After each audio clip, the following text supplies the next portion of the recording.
নমস্কার বন্ধুরা, তো পোস্টার অফিসিয়ালি এসে গেছে অনার X9B এর নেক্সট এডিশন, যেটা নাম হবে অনার X9C। সেটা আসতে চলেছে আর ফোনটা অফিসিয়ালি লঞ্চ হবে ফেব্রুয়ারি মাসে। তো এই জন্য এই ভিডিওতে আমরা লঞ্চের আগে একবার দেখে নেবো যে ফোনটার মধ্যে কি ডিজাইন হবে, কি স্পেসিফিকেশন হবে আর কি প্রাইস হবে, আর যে দামে আসবে তো সেই দামে সবচেয়ে বেস্ট অলরাউন্ড ডিভাইস হবে কি হবে না, এই ভিডিওতে আমরা এটার সম্বন্ধে আলোচনা করব। তো চলো শুরু করা যে ভিডিওটা কোনো সময় নষ্ট না করে, আপনি যদি গ্যাজেটল বাংলা চ্যানেলে প্রথমবার আসেন আর এরকম বাংলা টেক ভিডিও ডেইলি দেখতে চান, তাহলে গ্যাজেটল বাংলা চ্যানেল সাবস্ক্রাইব অবশ্যই করে নেবেন। তো ফার্স্টে আমরা আলোচনা করবি স্মার্টফোনটার ডিজাইন সম্বন্ধে। তো যেমনটি দেখতে পাচ্ছেন এবারে যে অনার X9C, পেছন দিকতে দেখতে হবে এক্স্যাক্টলি এরকম। এর থিকনেস হলো 7.9 মিলিমিটার আর ওয়েট 189 গ্রাম।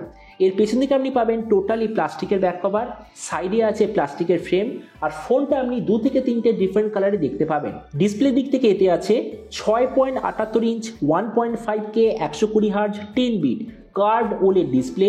তার সঙ্গে কত হার্জের টাচ সামনি রেট আছে কোনো প্রপার ইনফরমেশন নেই। 3840 হার্জের পিডালো ডিমিং রেট, 4000 নিটসের brightness, 20:9 aspect ratio, 94% screen to body ratio. আর ডিসপ্লের যে সার্টিফিকেশন সেটা হলো HDR10+ এর সার্টিফিকেশন, কিন্তু এই ডিসপ্লের প্রোটেকশনে কোন ব্র্যান্ডের তরফ থেকে গ্লাস প্রোটেকশন হবে কোনো প্রপার ইনফরমেশন নেই। তার মানে সোজা কথা বলতে গেলে প্রাইস পয়েন্ট হিসেবে যে ডিসপ্লেটা সত্যিই খুব ভালো। প্রসেসরের দিক থেকে এতে আছে স্ন্যাপড্রাগন 6 Gen 1 5G প্রসেসর, যার সঙ্গে অনার তরফ থেকে কাছে একটা খুব ভালো কোয়ালিটির কুলিং সিস্টেম আপনি পেয়ে যাবেন। ক্যামেরাতে আছে 108 আর 5 মেগাপিক্সেলের ডুয়াল রিয়ার ক্যামেরা, সঙ্গে 16 মেগাপিক্সেলের সেলফি। এর যে মেন রিয়ার ক্যামেরা ওটা হবার কথা স্যামসাংয়ের তরফ থেকে সেন্সার, আর এই রিয়ার ক্যামেরার সঙ্গে আপনি OIS EIS দুটোরই অপশন পেয়ে যাবেন। এই যে স্মার্টফোনটা টোটাল দুটো ভেরিয়েন্টে আসার কথা, একটা হলো 8/256GB, দ্বিতীয়টা 12/256GB। এর র্যামের কোয়ালিটিটা LPDDR4X, মেমোরিতে আছে UFS 2.2, যেটার সঙ্গে কোনো ধরনের ডেডিকেটেড SD কার্ড স্লট নেই। ব্যাটারিতে আছে 6600 mAh ব্যাটারির সঙ্গে যে 66 ওয়াটের চার্জার সেটা আপনাকে আলাদাভাবে নিতে হবে, আর কানেক্টিভিটি হলো USB Type-C।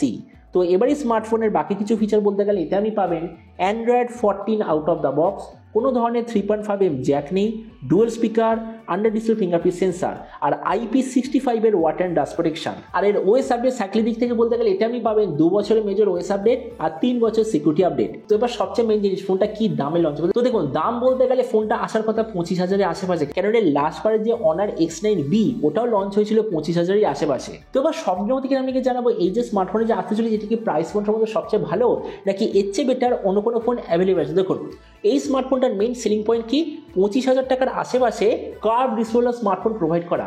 তো এই প্রাইস পয়েন্টে আমরা যদি এই মুহূর্তে একটা দারুণ অলরাউন্ডার কার্ভ ডিসপ্লে ফোন দেখি, তো আমি বলবো অনার এই ফোনটার সঙ্গে পারফেক্টলি কম্পিট করতে পারবে Vivo T3 Pro। তো আমরা যদি ভিভোর ফোনটার সঙ্গে কম্পেয়ার করি, প্রথমত ডিসপ্লে এই দিক থেকে আমি বলবো অনার বেটার, কেননা অনারে আছে 1.5K ডিসপ্লে, ভিভোতে আছে ফুল HD+ ডিসপ্লে, কিন্তু হ্যাঁ দুটোতেই আছে কার্ভ ডিসপ্লে। তো ওই জন্য ডিসপ্লে দিক থেকে অনার এখানে বেটার। প্রসেসর এই দিক থেকে ভিভো অনেক বেশি বেটার, কেননা ভিভোতে আছে স্ন্যাপড্রাগন 7 Gen 3 প্রসেসর, আর সেখানে অনারে কি আছে আজকের দিনে 11,000 টাকা যে প্রসেসরটা আমরা পেয়েছি যেটা হলো স্ন্যাপড্রাগন 6 Gen 1 প্রসেসর, সেইটা মানে বুঝতেই পারছেন যে প্রসেসরের দিক থেকে খুবই বেকার। তাছাড়া ক্যামেরা এই দিক থেকে আমি বলবো ভিভো বেটার, কেননা ভিভোর মধ্যে একটা লেটেস্ট লিটিয়া 600 সেন্সার আছে, কিন্তু সেখানে অনারের দিক থেকে যদি বলি হয়তো এতে আপনি পাবেন 108 মেগাপিক্সেলের মেন সেন্সার, কিন্তু এই যে স্যামসাংয়ের যে 108 মেগাপিক্সেল এটা একটা অনেক পুরোনো স্যামসাংয়ের সেন্সার। তো ওই দিক থেকে বলতে গেলে ক্যামেরাটার অ্যাভারেজ মানে ভিভো এখানে বেটার। ভেরিয়েন্ট দুটোই ফোনে এই দামে আপনি পাবেন 8/256GB, দুটোতেই আছে LPDDR4X UFS 2.2, মানে এই দিক থেকে কোনো ডিফারেন্স নেই। তাছাড়া ব্যাটারি আর চার্জার হতে পারে অনারে আপনি পাবেন বিগার ব্যাটারি লাইফ, কিন্তু যে চার্জার সেটা আপনাকে আলাদাভাবে নিতে হবে। আর সেখানে ভিভোর মধ্যে আপনি 1000 mAh কম ব্যাটারি পাবেন, কিন্তু যে চার্জার অ্যাটলিস্ট সেটা বক্সের মধ্যেই থাকবে। তো এই জন্য আমার মতে মনে হয় ব্যাটারি আর চার্জারের দিক থেকে দুটোকে আমি অলমোস্ট ইকুয়াল বলবো। তাছাড়া স্পিকার দুটোতেই আছে ডুয়াল স্পিকার, মানে এই দিক থেকে কোনো ডিফারেন্স নেই। আর OS আপডেট দুটোতেই আছে 2 বছরের মেজর OS আপডেট। তো আমরা দেখুন ভিডিও লাস্ট এটাই বলবো, আমার মতে মনে হয় এবার যে অনার X9C ওই যে 25,000 টাকার আশেপাশে লঞ্চ হচ্ছে ওই দামে এটা নেওয়ার কোনো মানেই হয় না। হ্যাঁ মানছি ফিউচারে ফোনটার দাম হয়ে যাবে 20,000-এর আশেপাশে, কিন্তু তাও আমার মতে মনে হয় ওই দামে এটা নেওয়ার কোনো মানেই হয় না, কেননা 20,000 টাকায় স্ন্যাপড্রাগন 6 Gen 1 খুবই বেকার কোয়ালিটির প্রসেসর, কেননা সেম প্রসেসর আজকের দিনে আমরা একটা 11,000 টাকার ফোনেও পেয়ে যাই। মানে বুঝতেই পারছেন যে অনার এবার একটা খুব ভুল কাজ করেছে প্রসেসরটা চুজ করে। তো এবার আপনি নিচে কমেন্টে আমাকে অবশ্যই জানাবেন যে যদি আপনার বাজেট থাকে আজকের দিনে 25,000 টাকার আশেপাশে, তো আপনি কি এই দামে Vivo T3 Pro নিতে চান নাকি অনার X9C আপনি নিতে চান, এটা সম্বন্ধে নিজে কথা বলতে আমাকে একদমই ভুলবেন না। তো চলো দেখা হবে আগামীকাল একটা টেক ভিডিওতে। Till then stay tuned, always remember, think positive, be positive. Thank you.